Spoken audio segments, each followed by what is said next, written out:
the darkest movie of the year. Even the camera seems to fear the grunting, shadowy demon in Nosferatu. Cinematic history has long been lousy with Draculas. Dozens of remakes, sequels, and spin-offs of Bram Stoker's seminal gothic novel have graced the screen over the years. But F.W. Murnau's Nosferatu is a rarer breed. The 1922 German expressionist film cribbed the plot of Stoker's Dracula, with some alterations, and created the first horror movie masterpiece, conjuring a unique take on one of the genre's hoariest texts. So in remaking it, Robert Eggers, the director of spooky movies such as The Witch and The Lighthouse, set himself a tougher challenge.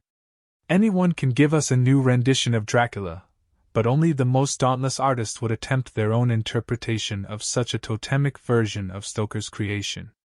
Case in point, the last director to properly try it was Werner Herzog, with 1979's Nosferatu the Vampyre.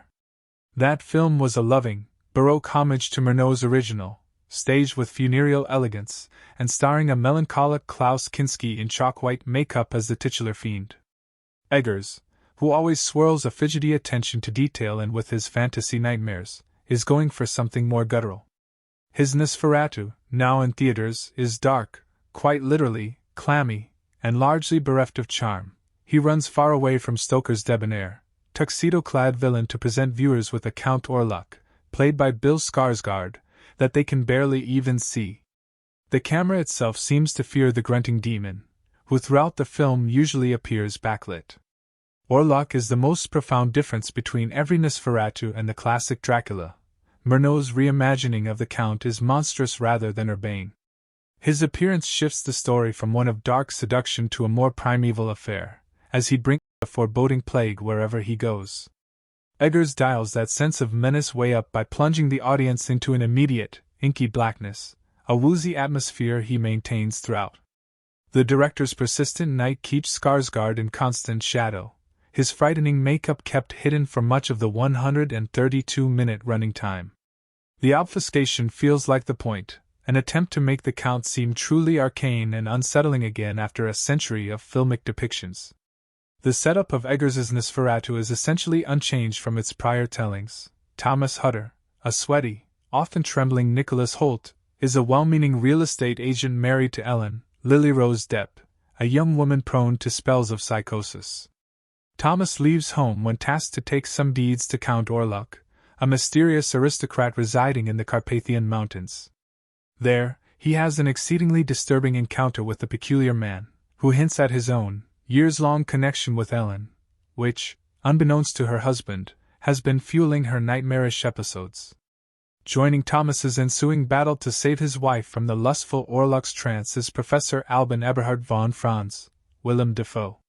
The occult scientist is the only one audacious enough to diagnose Orlok's mystical powers and propose a solution.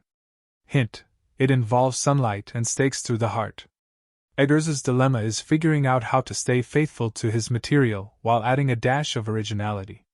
Without that, this return visit to Orlok's crumbling castle would just resemble someone playing with a beautifully constructed Gothic diorama. The new twists mostly arrive in the presentation of Ellen, whose frightening behavior begins to resemble a demonic possession. As the Count inflicts an apocalypse upon the city, including a bevy of rats and bizarre, incurable illnesses, she insists upon her mystifying psychic relationship to Orlok to explain her fits of delirium. Yet Ellen is initially dismissed as hysterical by the stuffy men around her, including her well-meaning husband and his nobleman pal Friedrich Harding, a haughty Aaron Taylor Johnson. As the film goes on, Orlok's connection to her becomes more menacingly intimate. Depp has some wild fun with it, disturbing all of high society with her uninhibited rage. Orlok's villainy most visibly manifests itself through Ellen's mania, and as such, Eggers seems to be underlining the themes Stoker and Murnau once played with, Dracula's brazen seductiveness and overt sexuality, in comparison with the chaste, Christian goodliness of his foes.